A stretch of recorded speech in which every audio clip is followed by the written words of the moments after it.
Okay, good afternoon. Welcome to the, what is this? 21st, August 21st. Holy smokes. I know. Welcome to the August 21st work session. Thank you for joining us this afternoon. Madam Superintendent, are you ready to get started? We are ready. Thank you, Mr. Chair. Good afternoon, everyone. The first item you have before you today is going to be our Social Sentinel program. This is also part of some of what we're doing for the safety of our schools. Captain Wiggins, and I'm not, do I still say Captain Wiggins? Mike. Okay. For everyone, he's officially now our Director of School Safety Specialist over all of our guardians. So congratulations, I'm really excited. So I won't call you Captain anymore. Yes, Mike. Now we'll refer to you as Supreme Commander. Just a very quick announcement. Mr. Townsend is going to be just a few minutes late joining us, but he'll be here in just a few minutes. Thank you. Okay, what you have going around is a frequently asked questions on Social Sentinel. This is information from their actual website. I thought it may be easier to explain this program by looking at the frequently asked questions in case you have some concerns about the product. If you're not familiar with it, Social Sentinel is a software company that provides information on public social media that may pertain to threats and issues of safety, and basically it can be filtered down to actual Polk County schools locations. It does not target individuals, it does not target groups of individuals, but it basically will assess public posts on social media to determine if there's a threat to safety or a threat to an individual, a person that may be indicating they want to harm themselves. So I think the first fear is to alleviate the thought that this is some kind of monitoring program that monitors individuals, and that's not the case. The posts that they do monitor are public. They have an agreement or license with several social media companies or those that collect data from social media companies.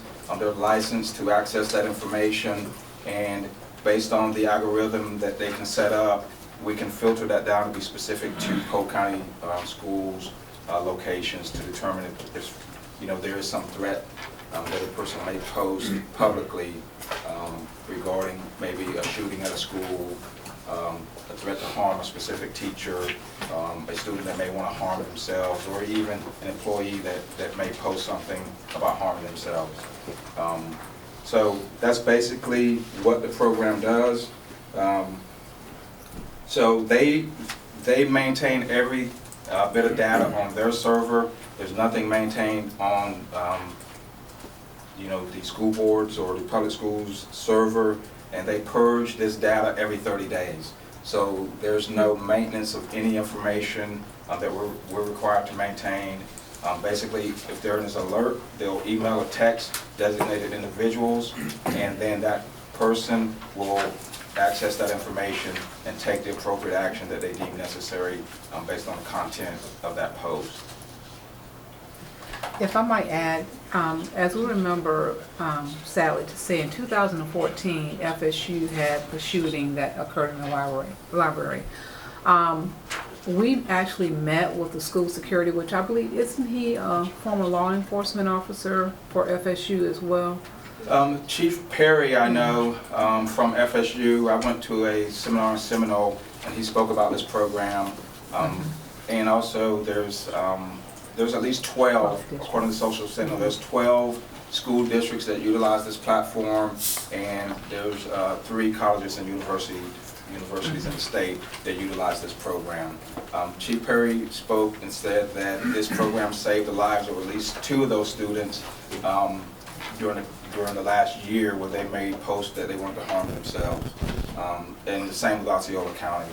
They've had posts where there were students that made threats to harm themselves, and they were alerted to that activity by Social Sentinel. So if there's one student you know, that we can save, I think is worth it. It is an annual contract. It's renewable at the end of every year, and the price will be maintained for the course of 3 years. If it doesn't give us the value that we think it will, then we could end that after that 1 year, as long as we give 30 days notice. Yes, ma'am. Does it alert you to bullying if there are people that are bullying others? If we set the alerts to capture that information from a post, it could alert us. We will basically have to sit down and probably with student services, law enforcement, the law enforcement intelligence community, and develop, you know, what we consider to be the alerts that we want. If we set those parameters to include bullying, if there's a public post and it filtered down to Polk County, then yes, it would alert us to that. But it is not a monitoring, it doesn't monitor individuals, but I think we could set it for bullying if that's the case, if we wanted it to alert us to those cases. Because most bullying seems to be, the worst seems to be through social media. Right. We have so little control. Yes. Cyberbullying is, you know, one of the methods that kids and students utilize social media to, you know, to bully. And once one person gets that message, it carries on. So I agree it could be utilized for that. If we, as a group, you know, deem it that's what we want it to do, I believe it could capture that as one of the behavioral threats in the system. Because that, I mean, because sometimes kids have their suicides because of what people have bullied them through social media. Right. So that, to me, is as dangerous as people making their own threats. But I mean, that's just my thought. But it also might be a way to end it, because after it's known that it's going to be captured, then they'll quit using it. Most kids may quit using social media, at least in the areas that are monitoring, and I know you don't monitor people, but you monitor the phrases. Correct. And those are the kinds of things. Would it be an extra cost? No, there's whatever the user fee and the actual cost of the contract that's set. So there's no increase based on the amount of keywords that you ask it to search for. They have over 500,000 phrases, keywords that they look for through this, based on this algorithm that they've developed. So there's nothing that we would have to create or anything extra that we would add onto it. Ms. Hills? You might have already said it and I missed it. Is there any other school district that is using? Yes. Well, part of their contract with clients is they don't divulge, but unless they're willing. So the school districts that were willing to acknowledge that they utilize it is Osceola, Seminole, Flagler, and Sumter.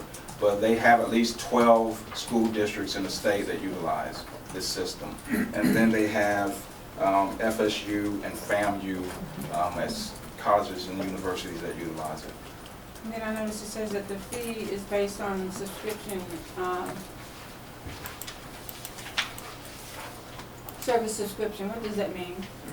There's a total service fees are the fees associated with them collecting the information and doing the work, and then there's a data usage fee that they charge, and then it will be totaled out to X number of dollars. So basically, those two fees are the cost of the program, and the data fee is what it costs to maintain on that server for the duration of the year. And I would have to agree with Ms. Sellers, if we can incorporate something related to bullying, I think it would be advantageous. We will. Are there any other questions? Okay. Thank you, Mike. Thank you. It's gonna take some getting used to. Yeah, really. It will. It'll sink in. Okay. Next, Ms. Porteous is gonna bring to us an HR description. Good afternoon, everyone. Good afternoon. Before you, you have a job description of the bus driver. Essentially, we would like to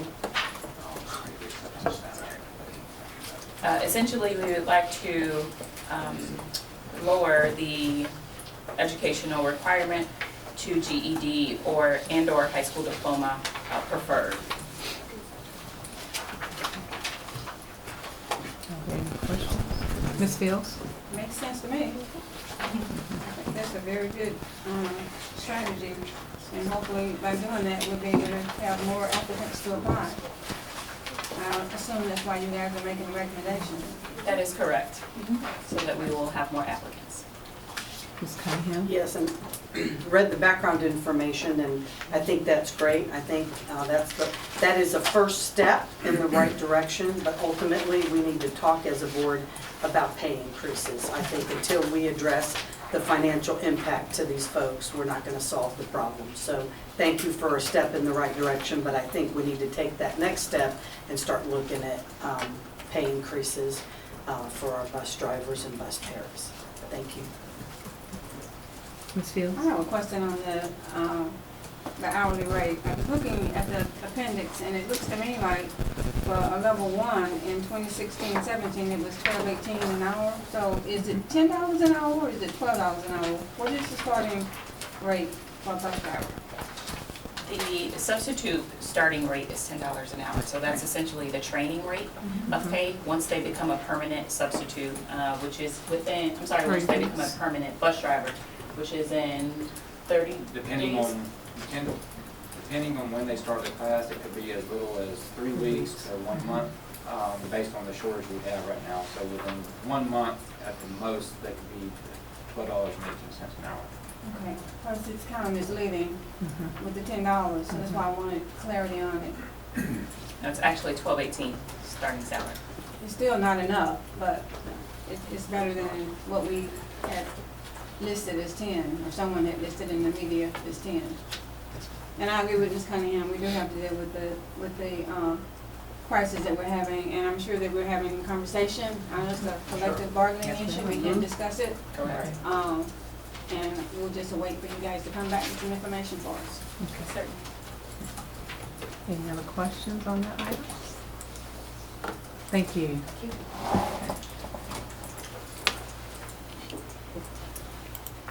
And the next item will be, is Mr. Joe in here? He is. In the back. Oh, the way hey, in the back. Mr. Jolie, coach. If he would come forward, the next item you have before you is, will be something that's happening within our community this weekend, and I'm not gonna steal his thunder, and I notice you have on purple today. Yeah, ma'am. Good afternoon, everyone. Good afternoon. I had an opportunity to go to Canton and go through the process with Ray Lewis there. It was a great experience, and just represented us really well, Polk County School. I had an opportunity in the 90s to coach him and work with him and help him through the process and get him in college and those things. And we know the rest of the story, that he went on and went to the NFL and did well. Let's just talk about some pieces that I know about the young man. He came back, and in our community there at Simpson Park, he has a learning center where kids can come in and they don't have access to computers and things of that nature. You have several kids with scholarships, and when I was the principal of Auburndale High School, there was a young man that needed to get in school, into college, and that was a big fee. And he doesn't put his name on everything, but I reached out to him, and he helped that young man along with others in that community. So what we're asking is that the athletic complex there will bear his name. And I just feel that he will continue doing things for children in our area. Not only in our area, I know there's a lot of things going on in Baltimore, but I just feel that we're going to also retire his jersey on Saturday, but he will still be connected to us, and I know that if we reach out, and he's going to continue to support Polk County. So that's what I'm asking for today. If that can be blessed, that the athletic complex at Kathleen High School be called the Ray Lewis Athletic Complex. Any questions? Ms. Fields? I don't have any questions, but that's my area, and I'm very proud of Ray. Ray was a year ahead of my son, so Yes, ma'am. we know him and his family. And I don't know how many of y'all got a chance to see the televised version of the Hall of Fame, but I was just in awe how he recognized Kathleen High School, how he recognized Coach Joe and the others, Coach Lamberger and Coach Poole. Coach Poole. And singled out Kathleen High School and the impact that it had made on his life. So I think it's fitting that we would honor him. Any other comments, questions? Okay, Coach. All We right. appreciate you. That means a yes. Yes. Thank you guys very much for listening to us. So Coach, did you It's coming to It's the coming. wave the magic wand and have Ray to fly in for today? Well, No. we've been reaching out, but I think his mother's gonna be here at 5, but Okay. he's out in California I'm just teasing. working. him. Oh, yes. Thank you guys very much. Thank you. Believe it or not, Chair, we have one informational item, which is our investment report. For Ms. Ramon and Ms. Cunningham. Is he coming up to talk about it? I can. Yeah.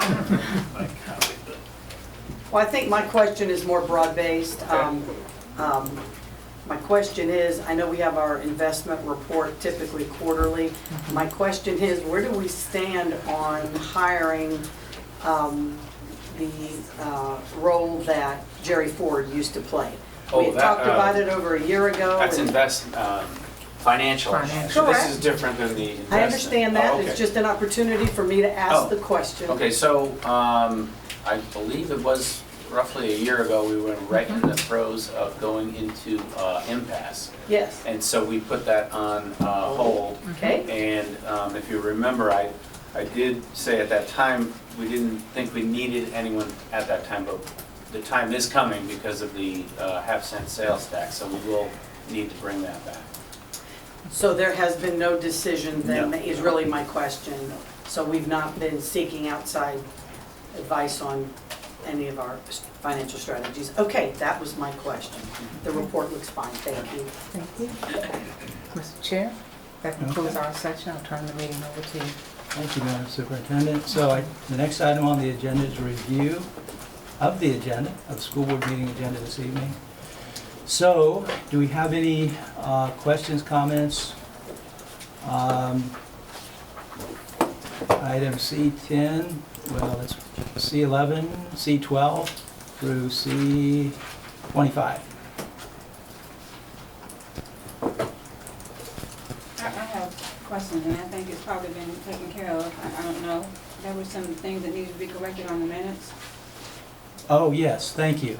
There were some things that need to be corrected on the minutes. I sent some revisions to, okay. And you had some also, Yes. Mr. Fields? Okay. So we're aware of the corrections? Yes. Thank you. Item C27 through C31.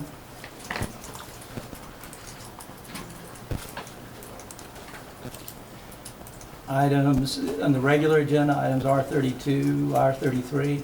I think it's wonderful that we're naming that building after Ray Lewis. It seems like it'd be nice if we could do something more than that, but I'm sure that There's nothing else to name. that's what happens. Yeah. Okay. So any questions, comments about items R34 through R36? I think there were some revisions to the Aramark contract, is that correct? Madam That's Superintendent? That's Would you- correct. Would you like to discuss that, or did you have somebody discuss it? Mr. Yeah, Burgess? as you will recall, the Airmark contract renewed at the end of the last fiscal year. Airmark had offered to provide some additional services and features at no additional cost, and this is presented to you simply because in order to make those binding, they need to be accepted. But it does not change the original terms or conditions or the rates. Okay. Thank you, Mr. Bridges. Yes, sir. Clarify on that. Yes, sir. So, all this does is, it's the amendment, the. That is correct. The contract has renewed. Yes, sir. Yeah, it renewed previously without notice of termination. Okay. So, should we decide at some point we need to go in another direction, we're gonna have to do that through the framework of whatever penalty or negotiation that's. Right, it would be pursuant to a timely notice prior to the next renewal. Do these amendments do anything that makes it harder or easier to do that, or is there no change at all? No, this is simply, they've offered to provide some additional features at no additional cost. It does not change the other terms or add any cost. Okay. And the thing I have talked about here is wanting to have kind of a deep discussion on that contract, like I mentioned that a few months back. Still love to have a deep discussion on that contract, maybe in one of these meetings. So, Okay. Mrs. Worthington, could you make a note of that, please? Items, R37, yes, ma'am, I'm sorry. An unrelated question. Sure. When we had discussion about this before, we had talked about doing an anonymous survey with the employees to get feedback from them on what their concerns are. And do you know where we are on that, Ms. Jackie? I believe that was part of some of the amendments. Ms. Usher is not in here. And we discussed it. They've been meeting with the managers and everything, and that was one of the things that we did discuss because that was brought out. And I know that was one of the discussions that they were having with them, as well as having not just meetings with the upper tier in Aramark, but actually talking to some of the staff in the different areas. So can you find out where they are? Sorry. Okay. Is it already done? Miss Usher. Yes. Hi, how are you? I ran over. The question was about the survey, the anonymous survey for the Aramark staff. Could you please comment on that a little bit when we discuss that? We have been working with Aramark and staff, and I've been meeting with them.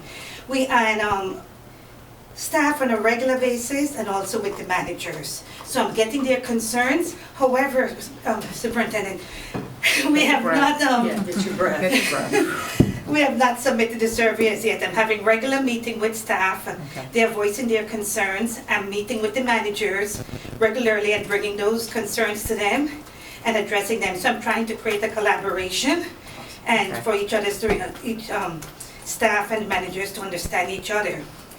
In addition to that, Aramark has done a great training, sensitivity training for the managers. I attended and it was really, really good. So, and how to be better managers and how to treat the staff. Okay. So the survey, I know, it's okay. So the survey will be forthcoming. It will be forthcoming, but Okay. I'm meeting with them and getting their concerns right now. Okay. Okay? Okay. Thank you. Thank you. Okay. Now you can breathe. Yeah, really. Any other questions or comments? So items R37 and R38. I had some questions and concerns about item R37, performance matters. It's a 5-year contract that automatically renews, and I have some concern about automatically renewing contracts. So I reached out to Dr. Akes and Mr. Prone, Superintendent Burden. They satisfied my questions. I think what I heard from them was that it takes a long time to implement these programs, and the 5-year contract benefits us, and it's more so than them. And I'm satisfied with that. One of the things that I hear from our teachers is that they don't like the constant turnover in product. So having something on board for a long period of time, I think long term is important to the district. Any other? Yes, ma'am. The only thing I would add is if it's possible as we move forward, just like kind of Airmark and others, I think it might be prudent that 6 months, because 5 years from now is a long time. You might have different people sitting on this board. It would be nice that about 6 months prior to it renewing, that we just say, hey, it's about to renew. We've had it now 4.5 years. Let's talk about it and, you know, have us kind of know rather than it's kind of on the back end and we're trying to make things work as best we can. If there was any way to put it in a tickler file or someplace, just to give us a heads up that that particular contract is coming up for renewal. Yes, ma'am. I think that in the discussions with the superintendent, and I've expressed, understand the concerns of the board with it. I think one of the things that when we're looking at it, Mr. Pitts and Mr. Cronin are all of like mind that we didn't really like the 5-year contract concept, but we also know the financial gains. This goes from a 2% upcharge to a 5% upcharge for when they update the actual software. But Mr. Cronin and I looked real closely at the contract, ensuring that if we were to be in a financial situation where we needed to do something different, it's pretty easy to exercise that clause in there. So that was real important to me, that if our financial status changes and we're no longer in a position where we can afford this particular product, then we would do something different. Yes, sir. Can I sort of piggyback on to what Lori said, but amended slightly? Can we make that 6 months up until any consequential date in the renewal, as like the Airmark contract shows there was a consequential date that was like April 25th, whatever. So can we look at the contract and say you got to notify them by X date, and they go 6 months from that, as opposed to the renewal itself? Yes. Yes. This particular contract, yes, sir, I agree with you. We've been negotiating on and off since about January with this particular company. And I know that behind the scenes work, a lot of times the board it really doesn't realize those kind of things are going on, and maybe we should do a better job of having those conversations and letting you know they're coming to you. So your point's well made. Any other comments, questions? Thank you, Dr. Hayes. Yeah, on my word, that I'm with you. We have to have the ability to get out of the contract if it's not meeting the needs that we have and we're not financially able to do it. So we both, Mr. Cronin and Mr. Pitts, we've all looked at that and had that concern to make sure we can leverage our buying power if it comes up. Yeah, as I understand, it was in the contract that we have some out clauses Yes, for, sir. Yes, sir. if it's budgetary problem, things of that nature. Item R38, and Mr. Bridges, they're giving property back to us? That's correct. This is it's part of a property that we had previously, they had requested, and it turned out they did not need to use all of it for the project they had. So the remainder that they will not use, they offered to return, which is an appropriate sort of thing. And frankly, I appreciate the city doing it, because if they hadn't offered it, I'm not sure we would have even known that that was the case. So good on them for doing that, but it's a piece of property formerly owned by the district that we had provided to them for a project, and they are now returning to us the portion that was not needed. Do we pay property tax on that? I don't believe so. I don't believe so. Yes, sir, Mr. Townsend? Is that big enough to build any classrooms on? I mean, help me with, is 8,000 square feet. Is there any? I believe that's probably, Yeah. It's very, very narrow. Yeah, it's just Okay. Ms. Usher, isn't that for the new traffic pattern that we're establishing? Yes, Mrs. Fields, we have been working with the CRA and the city to modify Lincoln campus, and we came up with a plan where the access will be off that roadway for the new bus access. And since the city wasn't using it, we talked to the CRA and they'll give that back to us and will help us in designing our bus access off that roadway. Oh, good. Okay? Very We good. had a lot of complaints from the community that when parents come pick up their kids, they were blocking their driveway. So this is a way to offset that. Very good. Okay, any other comments, questions on those two items? Items R39 and R40. I have a question about the Southeastern Agreement. Has that created any challenges for any of our folks? Do we know? You're up again. Yeah. Okay, we have like 4 acres behind Crystal Lakes Middle that we're not using. Okay.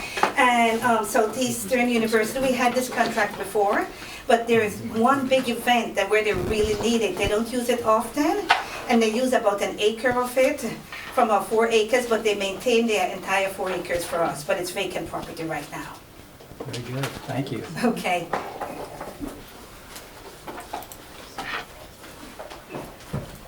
And so I think, let's see, any questions, comments about items R39 through R41, actually, this including the staffing plan? I think I had a question on the staffing plan. I read something where through the staffing plan, we had saved $200,000. Did I read that somewhere? It was on the original savings chart. However, that has been amended a bit. It's now, I want to say, $170,000 instead of the $220,000. We had removed some positions and inadvertently added other positions back, but the calculation is actually a savings of about $170,000 on the district portion of the staffing plan. Okay, because it's of the opinion by some that we are just living large. No, ma'am.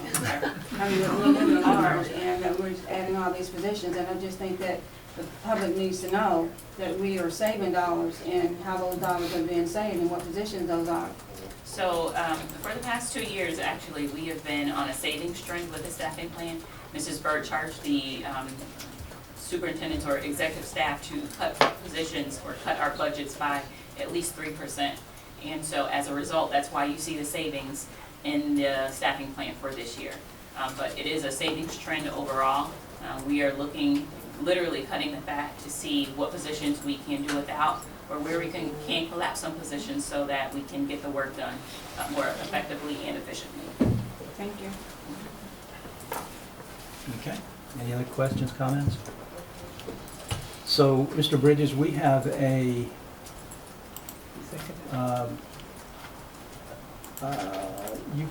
Amendment 8. Yes, sir. At the last meeting, I was asked about the possibility of a resolution opposing Amendment 8, and I have prepared one. You should be advised. Well, you probably already know this. The League of Women Voters filed suit in Circuit Court in Tallahassee to block Amendment 8. The Circuit Court judge agreed with them early this week. It's coincidentally the same circuit judge that heard the 7069 case, but he agreed with the League of Women Voters and enjoined Amendment 8 from being added to the amendment. As of this morning, I understand that the state has already taken appeal, which stays the order of the court. The parties will probably file a joint motion to go directly to the Supreme Court, which may be granted. So that is not over. But I sent you an email earlier suggesting that to the extent the board wishes to be on the record opposing Amendment 8, the resolution would not be moot. That legal action is not over. So to the extent the board would like to be on the record opposing Amendment 8, please feel free to go ahead and adopt that resolution, and we would notify the Florida School Boards Association. There are a number of other districts that have already done so, very similar language. And I believe I also included in the email, Duval had approved a different resolution because Duval County is a little different, and the county has already dealt with the issue of term limits for constitutional officers. So this resolution is similar to the one that has been adopted in the other districts so far. But as I mentioned, I do not believe that it has been in any way mooted by the action of the Circuit Court in Tallahassee. I think generally speaking, the districts wish the League of Women Voters well in that litigation, and it could be that will be dispositive of the issue, but it is on appeal and it is not over. So I propose we move forward with it. And so is it appropriate for you to read that, or do we just say as indicated? Either way, it's of record, it is attached to the Okay. agenda. I know frequently the board causes resolutions to be read into the record, and if you wish, we can, but it is of record. Is Mrs. it, Cunningham? Is it been added to the agenda? That's my understanding. I thought I didn't see saw it, but I don't Oh. see it now unless I'm Something missing on something. Attorney's report. It's under attorney's Attorney's report, report. but it's not It's not attached. attached. In the email, yes. It's on Attorney's Yeah, report, but it's I not know, attached. that was Okay. my understanding, is that Okay. it should be It's there. attached. Okay. It's there. Wow. Oh, is I don't it? see I it. can't even get it. I can't Well, either. right now, it's not popping up on mine. It's not on mine I either. saw it earlier, and I'm not seeing Me it too, and now. I just didn't see it here, that's why I'm asking. We'll have Yvette to go back and reattach it. Please. It came up I on don't yours. see it. Yeah. Did it? Some of us getting this. I Yes, don't sir. have it. Sure. It's not on mine. Can I make one, it's kind of a minor suggestion, but I think it might be worth considering. I think the public as a whole, and certainly I as a board member, find the non-term limit stuff the most objectionable part of it. I think by starting with the term limits, we kind of make it about us. I would prefer, I mean, I'm not a fan of term limits. I think they're dumb and they've been harmful, but the real harm here is that they're trying to use term limits to set up a parallel system of schools. So I would recommend that we start with the whereas that begins, Amendment 8 appears to authorize an entity other than, and just Sure. move that up and then put the term limit stuff in At the the bottom. bottom. I agree. I would propose just eliminating the term limit concept altogether. I don't have any problem with that. It's fine. That's Yeah, true. I know that there's a critical mass on this thing for the school board coalition to go forward with it officially, and they were looking for at least 10 districts to adopt it as it was drafted. So if you would like to be counted for that purpose, I'd suggest using the language as is, but it can certainly be amended to suit you. I think compromise is move it as Mr. Townsend has indicated, but leave it in there so that for their purposes. Whatever you wish. Does that still work for the school board association? Yes, ma'am. Okay. Content-wise, I think Correct. if, in order for them to count it, it needs to include the language that they have. Yeah, I mean, I don't disagree with it. Sure. It's really a point of emphasis. But I mean, I'm open to vote on that, guys, if you want to. I mean, that's fine. So move term limits down. I mean, but you know, Tim's point's well taken. I mean, if everybody wants to get them out, that's okay with me too. I prefer we just support it both. That's Okay, For that's the school fine. board, Yeah, yes, me that's too. fine. Yeah. That's fine. So you have Just in that case. change ready so we can add it. So we're changing it or leaving it? We're moving it as Mr. We're Townsend going said, to we're move it. leaving the Okay. verbiage in there. Keeping all the content, just flipping the. Got it. So you have that ready so that we can attach? At some point, I will excuse myself and go, and go motivate my word process. So we can just wait for the new attachment. Yes, ma'am, this is Sellers. Oh, I'm sorry. Can we make sure that by just moving the words around that we're still supportive? Because to me, that would be more important than even moving the Yeah, content around. I don't know that I'd be able to have that communication this afternoon. I'm quite confident that rearranging the paragraphs is not going Okay. to, is not going Okay. to impact their acceptance of it. Okay. I think it's a game And- forward. Mrs. Matthews, you need a vote to approve the audit plan? Yes, yes. Thank you. Okay. Yes, ma'am. I just want to say, I know I review this every year, but golly, it just seems like it increases. I just want to say to you personally how very happy I am with your auditor's report and all the different items that you've placed in there to continue to do for our school district are truly commendable. And considering your staff and some turnovers and things throughout the years, y'all are doing a wonderful job. And so thank you for that, because this is quite a plate full of things to accomplish in a 12-month period. So thanks for all you and your staff do. Carol, we really appreciate you. Thank you very much. I Yes, appreciate ma'am. that. Okay. Thank you, Mrs. Cunningham. Any other comments, thoughts, questions about the agenda? Okay. The next item on this agenda is the issue of board docs. You might recall some time ago, we talked about implementing a new process for presenting items to the board. And we even did some training on it. It's called Board Docs. We're paying for that product. And I thought it was important to bring that forward and see if we'd like to move forward with it or not, as the case may be. And the superintendent, would you? I like that they've changed companies, is what we found out. One of the issues that, when I spoke to Joanne, and I believe, and Yvette were working with them, and they actually tried to help, they have an issue with one of our areas with the contracts, the business service contracts. Am I correct, Yvette? They haven't, are trying to have those in there where we're trying to mirror it like it looks now, and they were having concern with that. And that was the last I heard from Joanne. I believe they had a conversation with them probably a month ago about it again, since they've changed hands. And I don't know if Yvette has any other information about it, but that's the one area that they cannot solve that issue from what the lady was telling me with our business service contracts. What other districts saying that? They don't have them listed out how we have them listed, is from what they were saying. And I do know I've looked at a couple of them, and they don't have them all listed out as what we have them that way. And So what do they do? I have to look back and see what Joanne had. I think they clumped them, like we have every single one listed that way. And they were having issue with all the users and the approvers. Okay. Is there anything else they told you all about the Yvette? Okay. So I wonder if we should have a presentation.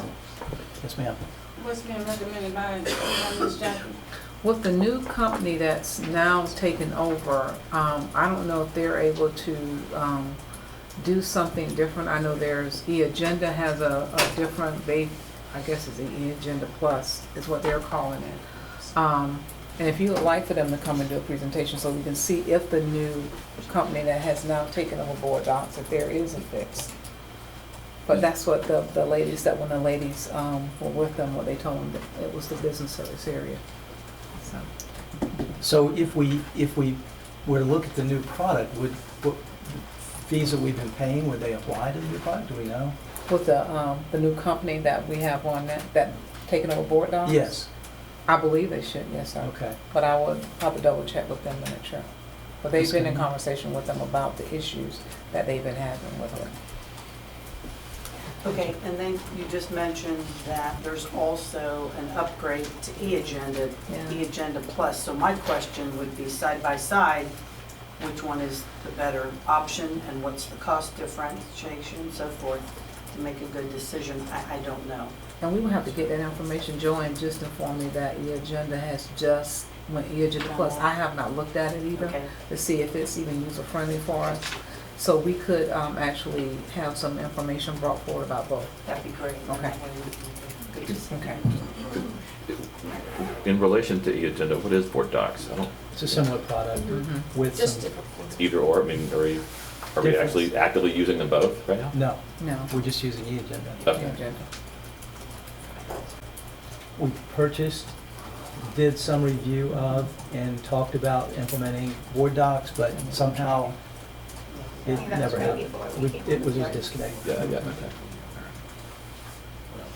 Yeah, let's make a decision on that. Let's get a little presentation, and make a decision. Right. Just so we know. Yeah, I mean, we shouldn't be purchasing two products. No.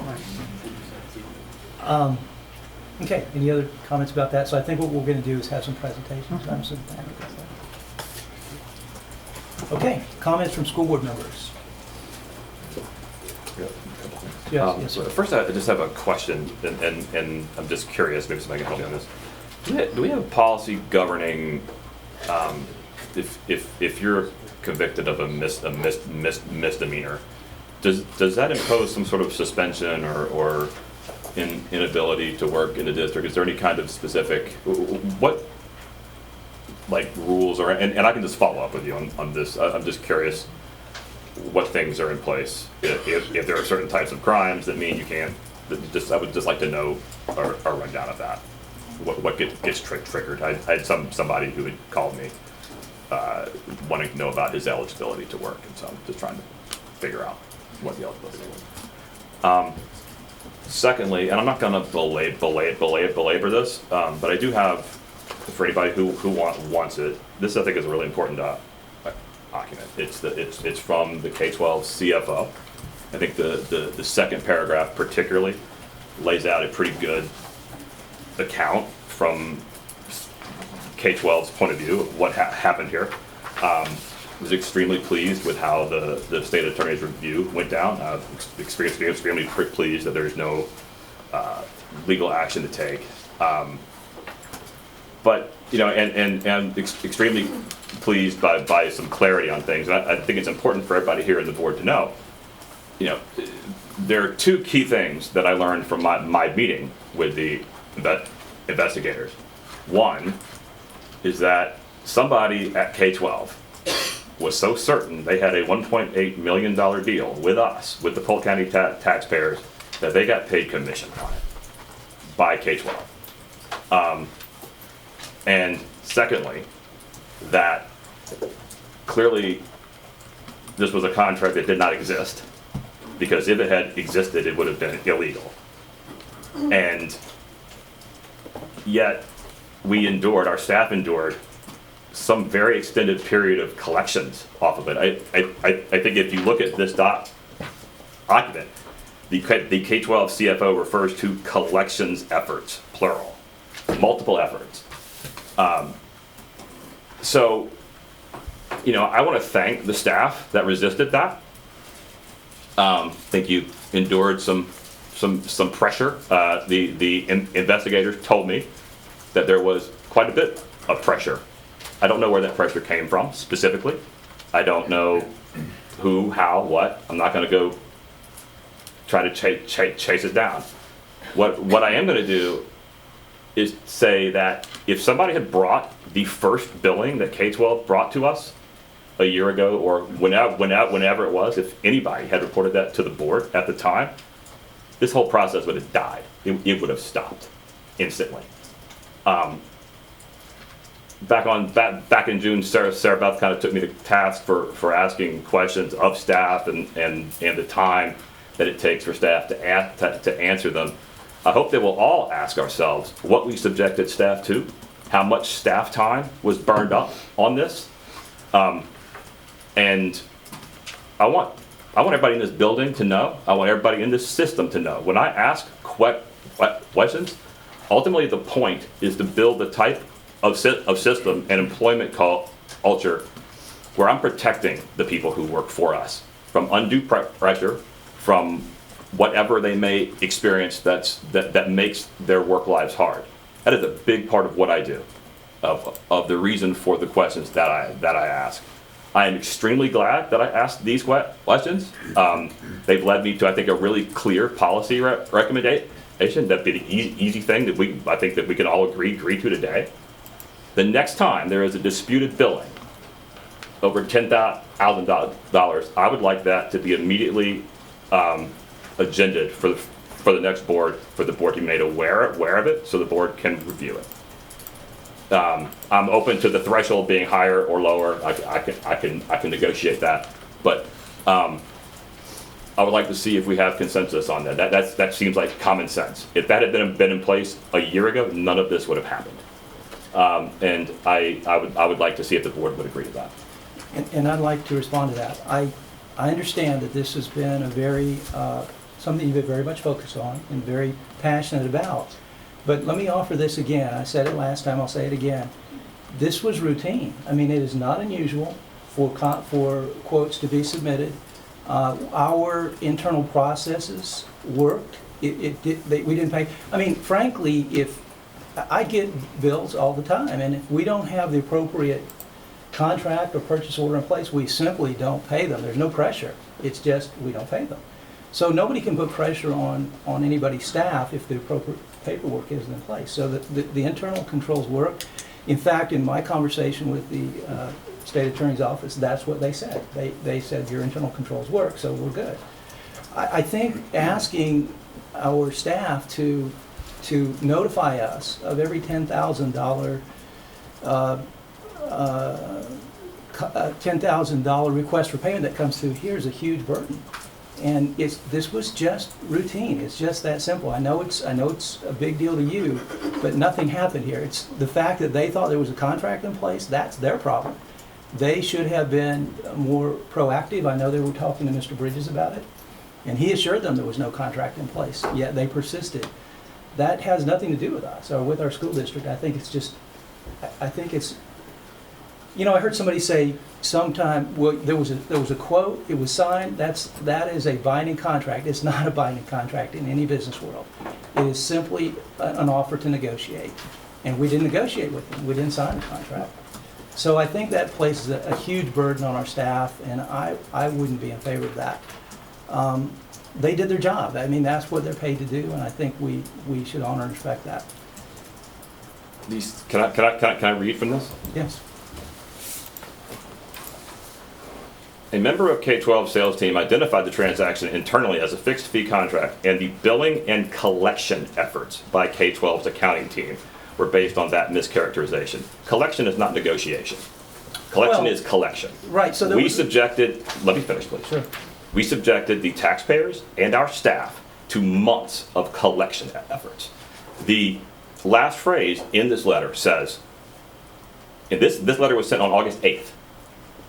The employment of that salesperson has since been terminated.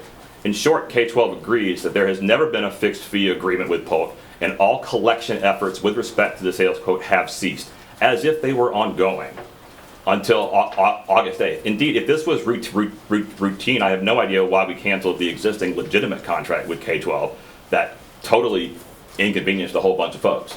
You know, I don't know why that decision was made. Like I said, I'm not going to belabor this. I think this is a common sense control. I think frankly, I think our controllers have names, and they're folks who did some brave stuff, and stood up to some stuff they probably shouldn't have had to stand up to. I don't have the details on it, but I do thank them for that. I think a control in which a disputed billing is put on the agenda in the same way all of our donations are. We document what, 50 donations and agenda. Put them on the consent agenda, or you know, put them on the just to be aware of.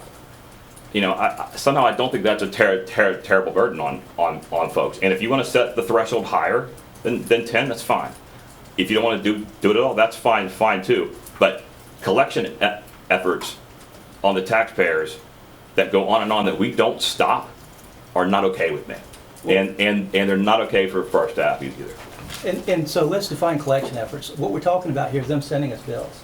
We're not talking about time spent doing anything else except looking at the bills and throwing them in the trash. So their term of collection efforts doesn't, I mean, that's a definition that they, or a term that they're using. That doesn't mean that it created any challenges on our part. And I think really, and I'll let the superintendent talk to this, but I think really the reason and when they talk about collection efforts, I think they're confusing the two contracts, frankly. So I think they were trying to, in my opinion, as I look back over the situation, there were two contracts in place, one was legitimate, and they were confusing the two, probably in an effort to get paid, but it simply didn't work.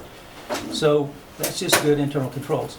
I mean, if the board wishes to do something like that, but I think that's, I mean, honestly, if a board said that to me in my job, I would say, you need to find another controller, I'm not interested. That's a lot of work. And folks are doing and folks just did their job. That's what happened as we should expect. Yes, ma'am. This is not the job of the board. This is operations. Clearly, we're not supposed to get involved in operations. Our superintendent neither asked for our help or wanted our help. She handled this. By the time the investigation came out, it was handled. And I just don't understand. It caused they had more trouble dealing with interference from the board than they did handling it. This is how business works, and the system worked. there's always in a huge business, we aren't, as a board, we are not supposed to get involved in the day-to-day business. If the superintendent had ever come to us and said, I've got a huge problem, we can't handle this, maybe, but nobody ever asked. They were dealing with it. It's their job. The superintendent told us no money had been spent. I read the letter you sent. You were asking them to check. You could have checked with Carol to see if money had been spent. I think this was just, there was more work dealing with your investigation, and you're asking the state's attorney's office to investigate, than it took handling it. It's not our job. Boards aren't, if you go to any board training, they will absolutely tell you boards like this are not supposed to get into the day-to-day operations. I never read anything about thanking Mrs. Bird for handling this very well and solving it. It was like it was a big problem out there, and the problem the district handled. And I never saw a thank you to our superintendent from all the writings about this, like it was a big ongoing problem. There are going to be, I agree with Mr. Wilson, there are going to be issues like this. I know that we put things in place about contracts. I know Mrs. Matthews worked with the district to be sure that they can handle things like this. I can't imagine as the superintendent or the business people having to come to the board with any little discrepancy or big discrepancy or contract negotiations like this or non-contract negotiations, because that's their job. Only if something criminal happens but for us to insert ourselves in the day-to-day operations is just wrong and beyond our responsibilities, and it's bad practice. And a lot of organizations would not put up with their board getting into the day-to-day operations and weeds of everyday business when everything was handled appropriately. There was nothing inappropriately handled. We can't help what K-12 does. We can't help what other businesses do. But from my taking time to look at this, we handled it correctly, our staff handled it correctly, and this was just another time-consuming issue for them when we insert ourselves in their business. So I can't say ever to have them report to us. This makes more work for them. Every time they have an issue, they've got to come to us with it. That they're not supposed to, not on things that they can correct on their own. And somebody sending us a bill, they handled it and took care of it. Our lawyer will take care of things. That's another step, a step that they don't need to have to take if they've got to report to us day-to-day business things that they handle. Okay, so that's to be clear. This board thinks that we routinely get collection efforts for $1.8 million sales budgets. We're subjected to that over time. This board thinks that's routine. It might not be as routine, but our board, that's the operations part, and they handled it. The district handled it. So I can't see us inserting ourselves into things that they're handling. I'm certain that if I went to them and said, how do you define collection efforts, what they would say is we sent you invoices. That's just that simple. There were no collection efforts. There was just simply submitting invoices because they wanted paid. And I appreciate the fact that you believe there needs to be some oversight. I think that's fully appropriate. And I think that if this had gone to Mrs. Matthews and we'd said, hey, did we make any payments on it, then that would be another issue. But I did that, and she said, no, there were no payments made. As far as we could tell, there were certainly payments on the other piece. So I went to Mr. Perone and Mr. Pitts, and they assured me that all of the invoices paid were directly related to the original contract. I'm sure the investigators found that as well. So the collection efforts, it was an invoice put in an envelope and sent to us. I'm certain of that. And the word from the investigator was significant pressure exerted to pay this bill. That was a direct discussion because I had a meeting with them. I don't know if you did or not, Can't control what they put in their letter. Look, it's fine. Y'all don't want to do it. It's fine. We'll wait and see what the future holds. I think it is absurd to think that it takes a lot of work for a wrongful $10,000 bill to be added to an agenda as an information item. If that happens all the time and we're burdened by that, then there's a crazy procurement system out there. But it's fine. If you got, I wanted to make my policy recommendation based on what I've found. Our job is to make policy. I have enough information now to make a policy recommendation. You guys have rejected it. That's fine, and we'll move forward. Okay. Yes, sir. Mr. Harris? A little experience here. Having been an employee at one time who dealt with contracts and who dealt with vendors who submitted invoices, I can visualize some of those contractors sending me a quote from an inquiry in a conversation we had.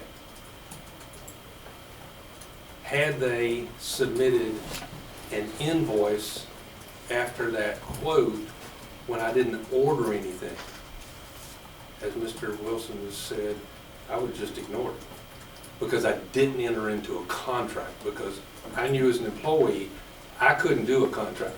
I had the role of recommending a contract that was presented by a vendor up the chain of command for board approval.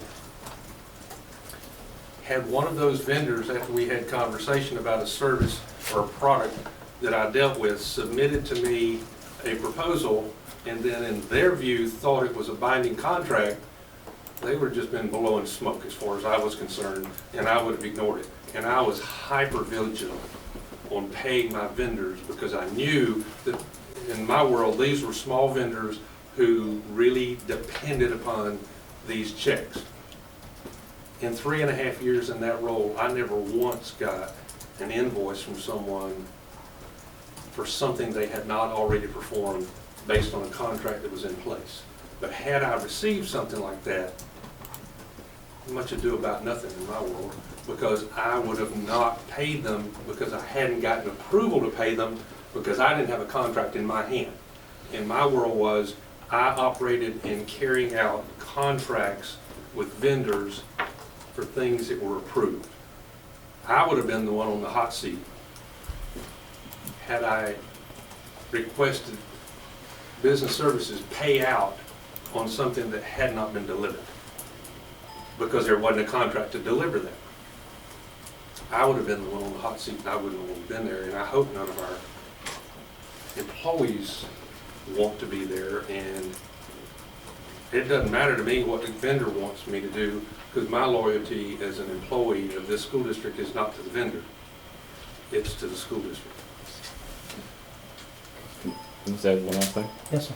We did not ignore this. We had a meeting in October with our superintendent, with John Small, who was the person who set this in motion and then went to work for K-12. We didn't ignore their collection efforts.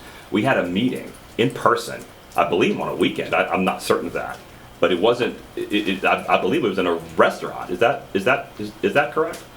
Your first part of your statement is false. It was not on the weekend. But it was in a restaurant, right? We met because at the time when the paper was presented to me, as I stated before, the quote was presented at that time. I was told by Dr. Hutek that they had actually sent the invoice, which was back in July.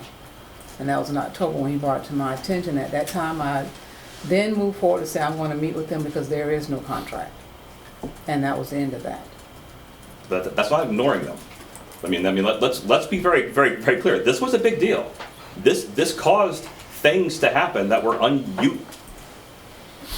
If you had come to us in July and said this is a $1.8 million fixed fee they think they have, that is absolutely wrong, we're not going to pay it, I'd have been like, you go. That's what I want. I will back you 6. I'm not sure that would have changed anything. Of course it would have. How would it have changed anything? We wouldn't be here.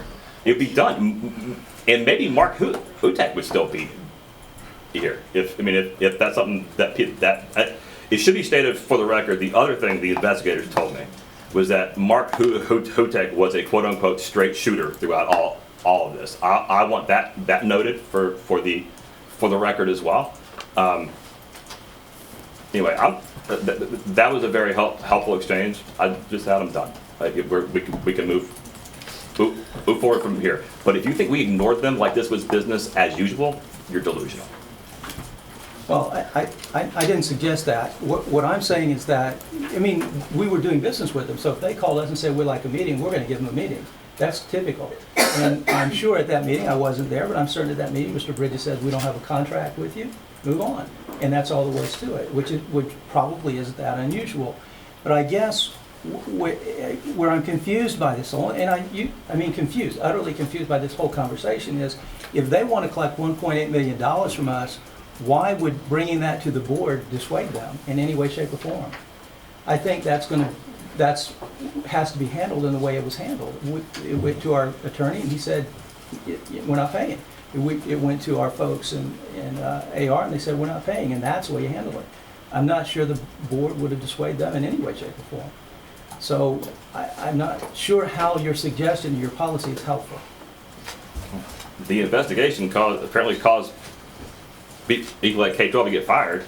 It was effective enough. I suspect that would have stopped them then. I suspect they were going to get fired when they didn't get the $1.8 million. I think that's when that happened. But if you're ready to move on, I'm ready to move on. You have a question? Yes. No, I just said I would like to move on, please. Yes, ma'am. So, any other comments from board members? I would like to talk about the half-cent sales tax initiative. As you know, this is the only time we as a board have an opportunity to talk about that. And so I just wanted to bring you up to speed as to where we are. There is a political action committee in place. There are boots on the ground. We have a number of folks out there talking at various venues, and certainly any board members. I think that Mrs. Worthington sent all the materials to you. So you should have those, and if you have an opportunity to speak to folks in your community, your Rotary clubs, civic clubs, things of that nature, please do so. As I'm out in the community, the message is well received. I would offer this. The PAC has struggled to raise money, and I'm not sure I fully understand that, but any board members who have the ability to help raise some money, that would be much appreciated at this time.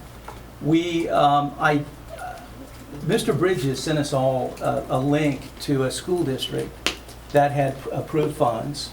They had some non-taxpayer funds available, and their district approved the use of those funds to help with an educate program. Now, bear in mind, we all understand that we cannot advocate for it through the school district, but we can educate. And they moved forward with a program to educate the general public through TV ads and mailings. I spoke to Superintendent Byrd about this and Mr. Prone, and he said we have, correct me, Mr. Prone, if I'm wrong, that we could free up $100,000 in non-taxpayer funds that we have available to do a campaign that I think would be very helpful. It would be, I shouldn't use the word campaign, it would be an educational. It would be an opportunity to educate our communities related to the sales tax initiative. The PAC has a consultant that has agreed to help, no charge to the district, with how to word that. It's a consultant that has a lot of experience with referendums and things of that nature. So I would recommend to the board that we do something like that. I think that would be helpful to the initiative. Yes, ma'am. Can you outline for me what educational info we would be purchasing for that amount of money? Or doing, creating? Well, I have not asked them to provide a budget, but I'm happy to bring one, if that would be helpful. I think so, because Okay, I think sure. people may ask, and I think Absolutely. we need to say, here's the money that we've spent on educational materials, and they are the following, Sure, Right. of course. right? I mean, I will make sure you get that by email ASAP. super, thank you. Mr. And- Wilson, I'm Sorry, one more thing, and then on the other part, to help raise funds for it, who do they see or call? Do we have contacts? I'm sorry, I've been out of the loop a little bit. Yes. Or you can, after the meeting, if you want to let me know. Okay. I just don't know where to go. Sure. Okay. And there's a website. I think it's great. What is it? GreatPolkSchools.com, I think. We'll send a link. Is that right, Mr. Townsend? Great Polk Schools? It's, I don't have it off the top of my That's a head. different, we've got a site to go and make donations. GreatPolkSchools.com, I believe. .com? I think so. I'll make sure everyone gets that link as well. Okay. And I'll make sure you get my it. question is, the $100,000, where that money coming from? I think that needs to be clear as well. Ma'am, I'm The sorry. $100,000, I think that needs to be clear as well, as to where those dollars are coming from. Sure. Yes. Mr. Prone? I gotta bring it back. It's kind of recent history. So a few years ago, we received funding from the BP oil. And that's why I wanted to go back a little bit. So we talked about it a number of times and never really got consensus, but we had ideas from the board. It was at that time, shortly thereafter, the superintendent was beat up at a state board meeting. And we needed funding for that new program. So the superintendent directed us to use those funds for that. And then luckily, Maria Longa in Title I came in and said that they could pay for that. So it brought us right back to, we still have those funds. Yeah, because we did talk about that back then. You know, when we received the money, where could we allocate for non-recurring funds? Okay, great. Okay. So I will, I'll have a budget put together, and make sure everybody gets it. Any other board member comments? Okay, so I think we have an executive session. Mr. Chair, we can hold it right in here if you would like. Okay. Right there. And Mr. Bridges is not in here. But is John in here? He just jumped out like 5 minutes ago. So I guess we'll take a break and then maybe they can come in and Do that. take a break and then we'll come back and. Okay, so we're going to take a short break and then we'll come back for executive session.